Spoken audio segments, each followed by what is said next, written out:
నేడు మాఘశుద్ధ పౌర్ణమి చాలా ముఖ్యమైనటువంటి తిథి. సంపూర్ణమైనటువంటి బలాన్ని కలిగినటువంటి చంద్రుడు ఈరోజు నదీ స్నానాలు, సముద్ర స్నానాలు చేసేటువంటి వారికి ఉత్తమమైనటువంటి పుణ్యాన్ని కలిగిస్తాడు.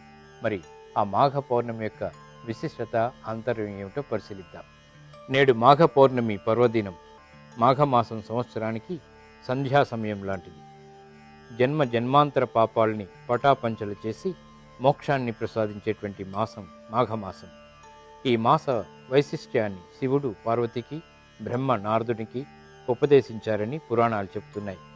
మాఘమాసం పుణ్యస్నానాలకి చాలా మంచిది.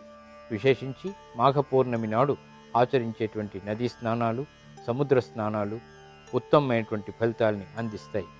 ఈ పౌర్ణమి నాడు స్నానాధికాలని ఆచరించిన తర్వాత మహావిష్ణువుని పూజించాలి. స్త్రీలు గౌరీదేవిని విశేషంగా ఆరాధించాలి. అంతేకాదు, రావి చెట్టు చుట్టూ 11 సార్లు ప్రదక్షిణ చేయాలి. దీపాలని వెలిగించి నివేదన సమర్పించాలి.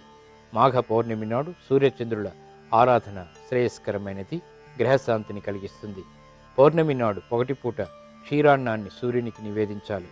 రాత్రి సమయంలో చంద్రునికి క్షీరాన్ని నివేదన చేయాలి. ఈ మాఘమాసంలో అత్యంత మహిమాన్వితమైనటువంటి మాఘ పురాణాన్ని విన్నా, చదివినా సర్వసౌఖ్యాలు కూడా సిద్ధిస్తాయని చెబుతారు. నేడు ప్రదోషకాలంలో శివాలయంలో దీపారాధన చేయడం, శివాభిషేకాన్ని నిర్వహించడం వల్ల గ్రహశాంతి లభిస్తుంది. గ్రహాల యొక్క ప్రతికూలత తొలగుతుంది. ఆర్థిక అభివృద్ధి ఏర్పడుతుంది. మానసిక ప్రశాంతత కలుగుతుంది.